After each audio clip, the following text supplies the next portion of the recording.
Glória a Deus por mais um dia. Esse é o dia que o Senhor fez, portanto nos alegremos e regozijemos nele. Hoje, dia 16 de julho de 2026, nosso devocional tem como título Decida Confiar. A confiança vem de uma decisão. Precisamos ter isso firme no nosso coração, decidir confiar no Senhor. Eu vou tentar fazer aqui o devocional enquanto o Emanuelzinho está ali dormindo.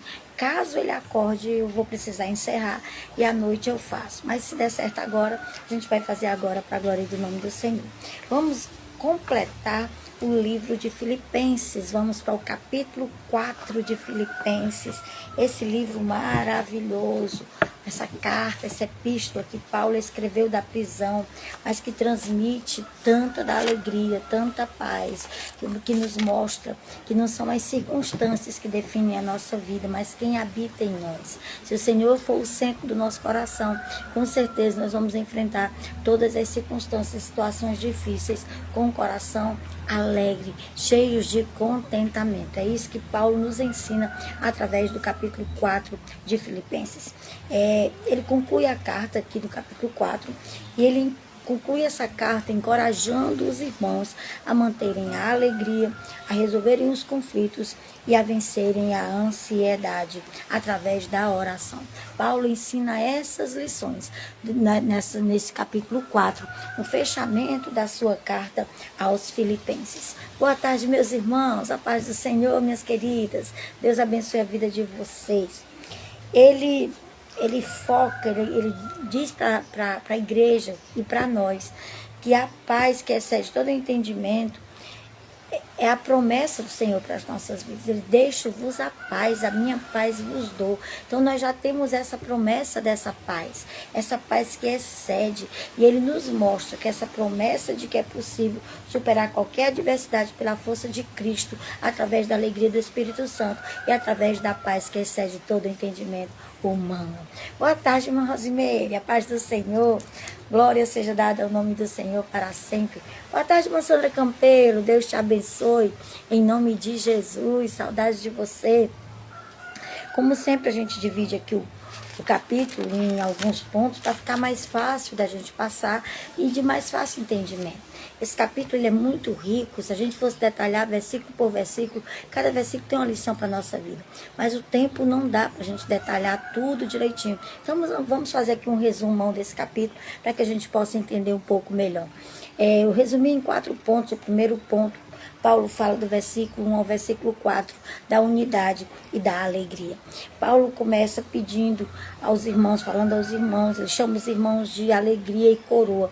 A palavra que Paulo usa aqui para coroa não é a mesma palavra para coroa de rei, de adema.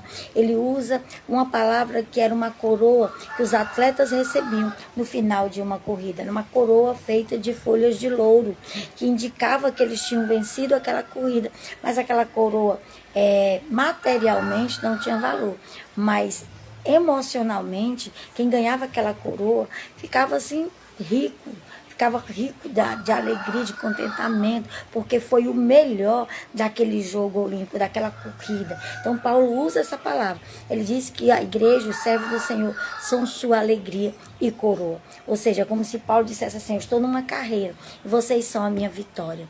Ter vocês como meus amigos, como servos do mesmo Deus, é como se fosse a minha coroa. Em seguida, ele faz um pedido a 2 mulheres da igreja que estavam em uma disputa. Paulo, ele pede a essas 2 mulheres, Evódia e Sintique, ele roga. A palavra rogar é como implorar. Então Paulo roga, ele faz um rogo. Ele diz: rogo a Evódia e rogo a Sintique. Ele usa o nome de uma e o nome da outra e usa rogo para todas as 2. Para quê? Para que elas estavam em uma disputa. Então ele pede para que elas fiquem em paz. E ele lembra as nossas irmãs que ele reforça, ele pede para que elas fiquem em paz, em harmonia. E ele reforça a ordem para se alegrarem no Senhor. Aí ele pede a um fiel companheiro dele, Clemente, para que o ajude, advogue nessa causa dessas mulheres. Ele não cita o problema, ele não critica, ele simplesmente roga que elas estejam em paz. E ele lembra: alegrai-vos sempre no Senhor. Outra vez vos digo, alegrai-vos. O que é que Paulo está fazendo? Ele está lembrando que a alegria é baseada na fé e não nas circunstâncias. E quando nós temos essa alegria do Senhor, nós conseguimos vencer qualquer conflito, qualquer desentendimento. Tudo que vier fica menor diante da alegria do Senhor. Boa tarde, irmã Francineide. Deus abençoe sua vida em nome de Jesus. Então, Paulo começa com esse rogo, pedindo a essas duas mulheres. Irmãs, essas duas mulheres, elas eram companheiras do Evangelho, elas ajudaram Paulo a pregar. Ele disse que ele pede a Clemente que as auxilie, porque elas se esforçaram com ele na pregação do Evangelho. Elas eram líderes da igreja. Isso nos mostra que por mais que nós sirvamos ao Senhor, que nós tenhamos até boas intenções, nós estamos livres de passarmos por desentendimentos, por passarmos por circunstâncias difíceis. Precisamos estar ligados no Senhor e cheios da alegria do Espírito Santo. O segundo ponto que eu coloquei, que é do versículo 6 ao 7, é um antídoto contra a ansiedade. Paulo nos ensina como vencer a ansiedade. Ele diz, não andeis ansiosos por coisa alguma. Em tudo, porém, sejam conhecidas diante de Deus as vossas petições pela oração e pela súplica com ações de graça. Então, Paulo orienta a substituir as nossas preocupações pela petição sincera ao Senhor, colocando diante dele as nossas dificuldades e o que nós estamos precisando. A nossa oração, o que é oração? Oração é engrandecer a Deus, é reconhecer quem é o Senhor. Todas as orações, se você for olhar detalhadamente nas Escrituras, todas as orações respondidas começaram com um cunho de engrandecimento ao Senhor. Se você vê, inclusive, o nosso devocional de hoje fala do rei Josafá. Josafá está enfrentando uma guerra contra 3 reis, mas ele não começa pedindo a vitória. Ele começa engrandecendo o Senhor, dizendo, Senhor, Tu és poderoso, Tu tens todo o poder. Tu és dono de todo o universo. Senhor, Tu és excelso. Tu nos deu vitória no passado, Tu pode nos dar hoje. Aí só então ele coloca o que ele está pedindo. Então, o antídoto contra a preocupação, primeiro, são petições sinceras, dizendo ao Senhor tudo o que nós estamos precisando. Segundo, a oração. A oração é o quê? O engrandecimento, a exaltação, a adoração do Senhor. Aí, em seguida, depois da oração, ele diz súplica. A súplica já é um clamor mais profundo, já é você colocar a sua dor diante de Deus. Aí, em seguida, ele diz, e com ações de graças. Coração de Deus não resiste a uma oração com ações de graça. Quando você começa já agradecendo por aquilo que ainda você nem recebeu. Isso é fé, isso é confiança, isso é reconhecer que Deus pode fazer na sua vida. Como resultado disso, Deus concede uma paz que guarda a mente e o coração. Aí ele vai e continua e diz... E a paz de Deus, depois que você orar, depois que você fizer sua petição, sua oração, sua súplica, sua ação de graça, aí a paz de Deus, que excede todo o entendimento, guardará o vosso coração e a vossa mente em Cristo Jesus. Então esse é o antídoto contra toda ansiedade, contra toda preocupação. É trocar a nossa angústia, a nossa preocupação, a nossa dificuldade pela oração, pela aproximação do Senhor e como resultado receber dele a paz que vai guardar a nossa mente, o nosso coração e vai exceder todo o entendimento. Aleluia! Louvado seja para sempre o nome do Senhor. O terceiro ponto desse texto, que vai do versículo 4 ao versículo de número 8, é uma disciplina mental. Nós precisamos ter essa disciplina mental. Esse texto é extraordinário, ele faz parte da minha vida.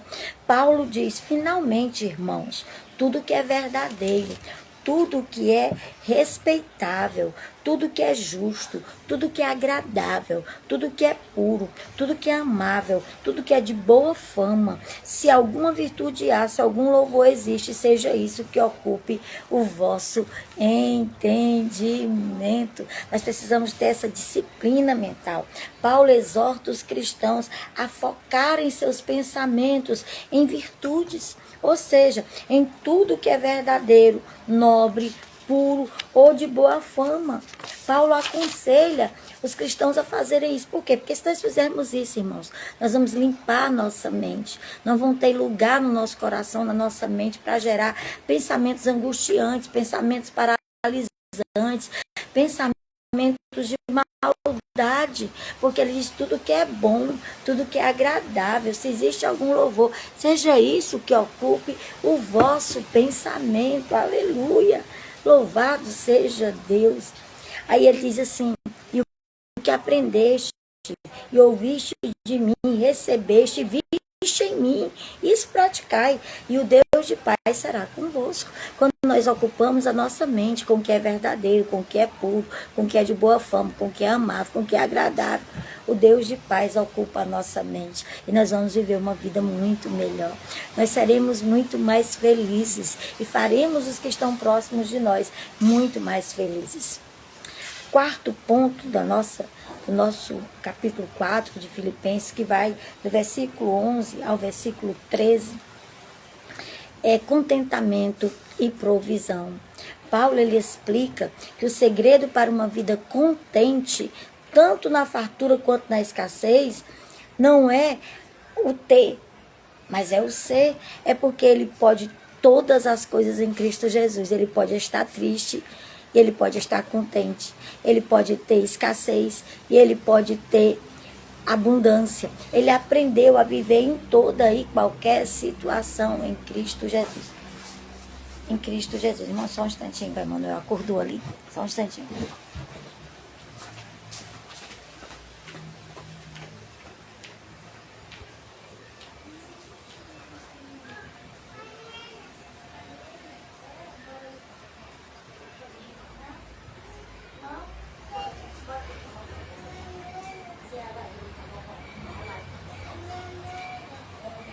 Depois eu vou te dar os envios. Bora terminar aqui a live com a vovó. Bora. Ixi, meu Jesus, olha aqui. Quem chegou para terminar aqui o devocional com a vovó. Olha que menino bonito. Olha ali. Emanuel diz, boa tarde, pessoal. Dá tchauzinho assim pro pessoal. Diz, tudo bem, pessoal? Boa tarde. Vocês estão bem? Diz. Então, Paulo, ele aprendeu a viver em toda e qualquer situação. Ele diz, oi, meu amor. Ele diz no versículo de número 11, não por causa da pobreza, porque aprendi a viver contente em toda e qualquer situação. Tanto sei estar humilhado, como também ser honrado de tudo em todas as circunstâncias. Tenho experiência, tanto de fartura como de fome, assim de abundância como de escassez. Tudo posso naquele que me fortalece.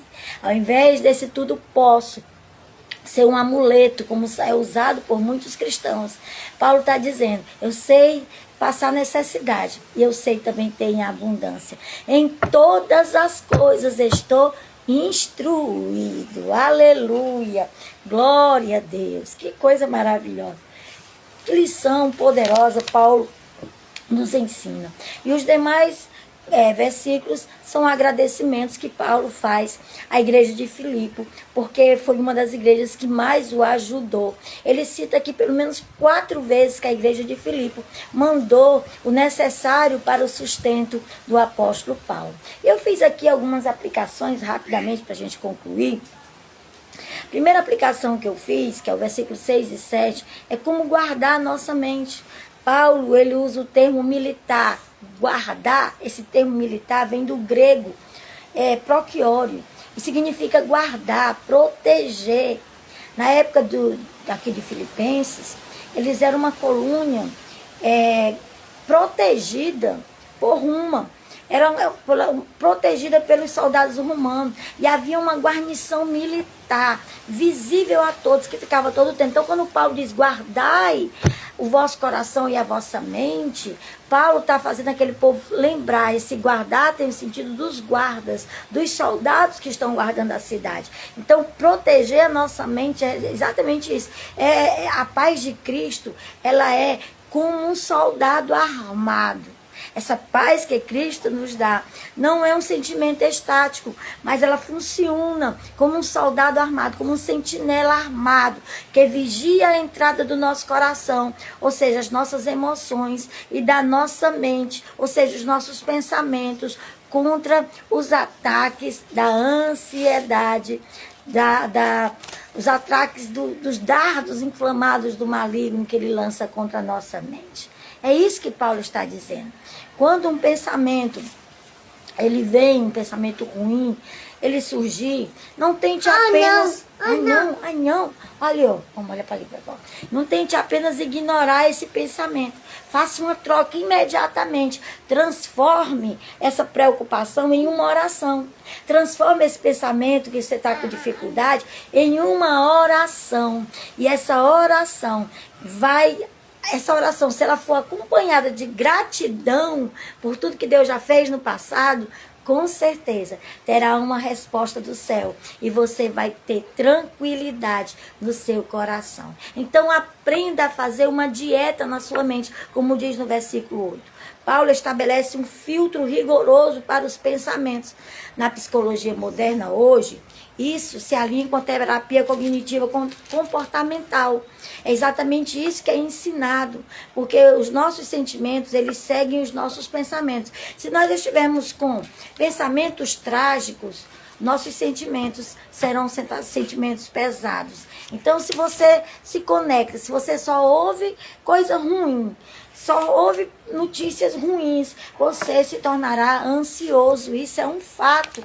Então, não deixe que isso ocupe o seu pensamento. Faça uma dieta. Tudo que é bom, tudo que é agradável, tudo que é puro. Se existe algum louvor que seja aí, vermelho, já quer vermelho mesmo. Vovó, você conhece o vermelho, né? A caneca da vovó é vermelha. Você quer água? Quer na caneca da vovó? Não, a vovó pega já o lápis vermelho.